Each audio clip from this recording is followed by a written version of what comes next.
Hey guys, haven't done a video for a while due to some health reasons, and not going to get into that exactly, but I am going to get into some of the most frequently asked questions I get off my Instagram page regarding police trade-ins, upgrades that I've done, what you really need to look for, and the websites that I buy them from. First off, going to go with the websites if you want to skip and you don't want to watch the video. King's Firearms Online, Aim Surplus, Gideon Tactical, DWJ Imports, and there's probably one more that I'm forgetting, Recoil Gun Works. Those are the top ones to look for, check frequently, and you can subscribe to get updates when shit comes into stock, but some of them will sell out very quickly. Classic Firearms is another one that I deal with, but they're kind of hit or miss. I'm going to start out with everyone's favorite gun to hate, the Glock 17. Glock 17 Gen 2, this is an Israeli trade-in. So this came into the country from DWJ Imports. DWJ brought this gun in. They were selling them for an amazing price point, and they are, again, a lot of really cool history. So not only can you pick up something to learn all the fundamentals with, but you also get some cool history if you're into collecting like I am. If you're not into collecting, we're going to skip on to other models. It'll put you right where you want to be. But Glock 17 Gen 2, crap load of aftermarket parts to upgrade. You can throw like an RMR cut slide on these things, whatever you want to do to it. But you also get a very good feeling Glock. In my opinion, one of the best feeling Glocks that you can get is the Gen 2 series. So they're also very shootable. You do run a chance on holster wear on these. I luckily got an example that had very, very minimal holster wear. So you don't want a Gen 2 because you want the tactical cool shit. This is probably one of the most cool tactical models that you can find, even though I am non-tactical. This is a Glock 17C. This is a European police trade-in. You can see the additional Glock logo from where it looks like they lasered over something. You have the European proof marks, the Austrian proof marks, as well as your little Glock 17 logo that I put some white in to show up better for the camera. So you have the Gen 3, which is the most aftermarket supported Glock that there is. This is ambidextrous controls, and those parts are still widely available on Midwest Gunworks, so if you ever needed to replace the spring or the magazine catch, you can do so. A ported Glock, especially from the factory, is always going to run smoother, better, without tinkering than any compensated Glock that you can run. Now, the internal, like the radians and stuff, are different, but I'm just talking about throwing a port compensator on a regular barrel. Internally compensated Glocks from the factory, these things are just amazing. So we're going to skip over the Glocks for a minute and get into, well, fuck it, I don't like Glocks, but I do like SIG. So what we have here is a West German 226. These popped up and are still on Gunbroker right now from a guy. He's very hard to find because his name is Police Trade-ins Only. So this is a Police Trade-in 226, West German. This is a sub $500 gun and is 100% worth it because a lot of the time when you see a 226, especially a West German, they're in the $800 range. This one does have some holster wear. You do get some patina. I don't care because I'm going to shoot it, I'm going to carry it in the wintertime, and I'm going to love it, and I don't give a shit about any of the, the nicks, the dings on it, whatever. So you don't want an antiquated gun without a rail. You want something newer. So we're going to look at Recoil Gun Works. Recoil frequently has 226s, whether they're in the DAC version, which I personally love, or you're in the basic double single action gun. You get the accessory rail to throw your TLR, your Surefire, your O-Light, whatever you want to put on it. You get decent sights, and you get a sub $600 gun. This one was considered fair to good condition. It has very little holster wear for being considered fair to good condition. The internals are amazing. The gun has not been hurt whatsoever.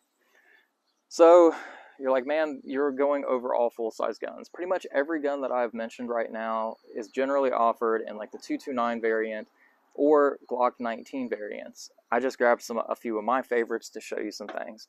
For SIGs, these will occasionally pop up and are really cool. This is a SIG 239. Now the cool thing about this gun is when I bought my 226, my buddy had picked this one up from King's. He bought it from King's Firearms, and I told him, look, man, I didn't grab one. If you ever go to get rid of it, I want it. I was in Cleveland Clinic at the time. He couldn't get in touch with me, and he traded into our favorite local shop.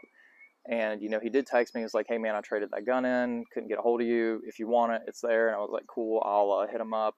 By the time I called them on the way back from Cleveland, it had sold.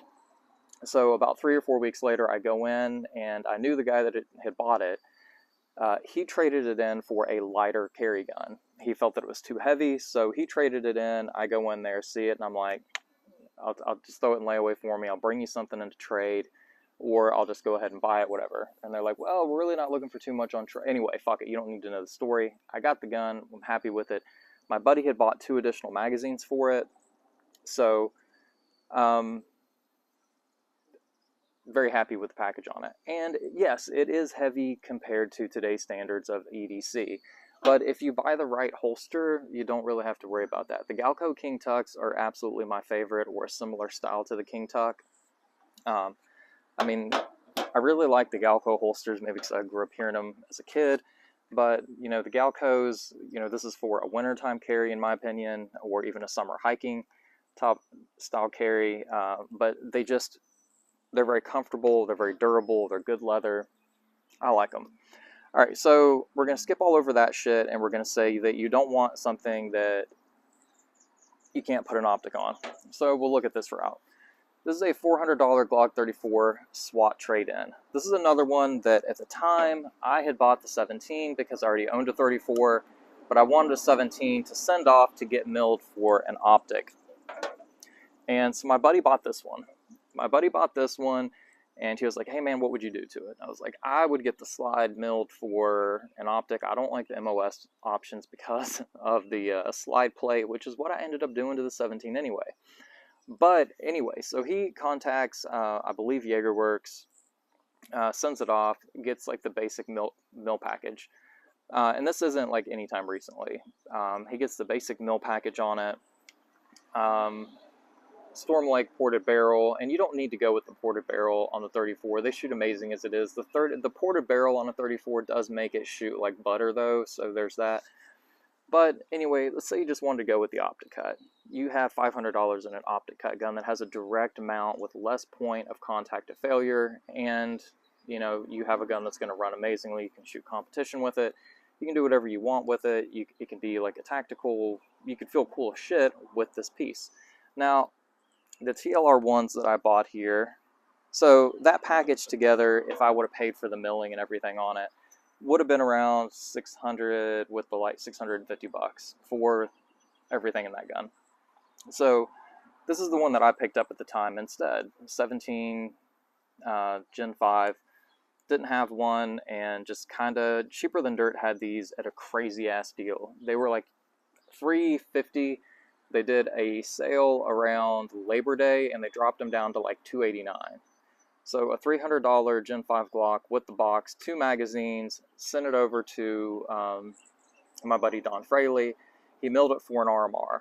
Well, I ended up having talkings with a company, and this Viridian RFX 45 was sent to me for 50% off. And I was like, you know what? I can't say that I'm going to like it or hate it. I haven't owned like one of the mailbox sites, but I'm going to try it anyway. Long story short, liked it enough to go ahead and put an adapter plate on a Glock, and this is where we're at today with the gun.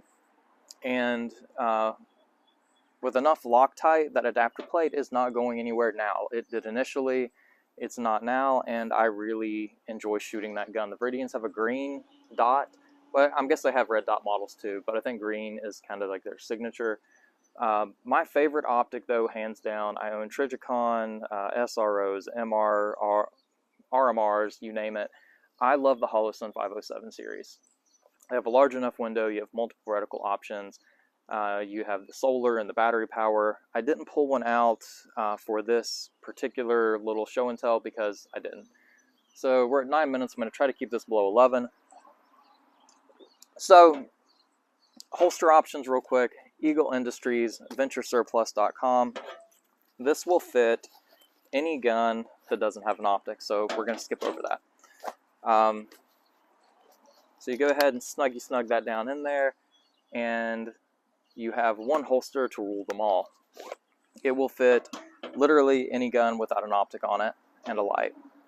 So this is another one of my favorite contraptions.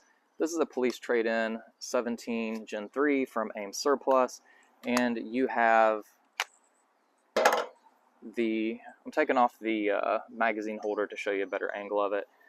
So if you didn't have an optic cut gun, you get this little adapter piece here to throw your light and your red dot on, and you have a very good braced option, especially if you're doing physical therapy and shit like me. You have a braced option here to you know, have an optic without having to do a mill, and you get kind of a cool little package here. Recover Tactical, don't work for them, don't know them. What I do with this, because unlike the other, like the MCKs, you do have to use an Allen wrench to remove your Glock.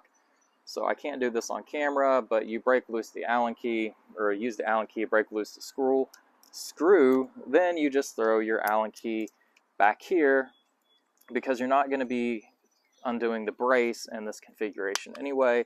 So when you go to use it, you can pull the keys off, throw them in your pocket, undo the brace, blah, blah, blah. You get the point, right? So there you go. Those are my favorite police trade-ins, where to find them from, how to get them cheap. There's nothing on this table that was over 600 bucks, or there's nothing on this table that was honestly $550 is the most of anything on this table, and that was for the 226. Everything else, this package right here minus the optic was $475 total.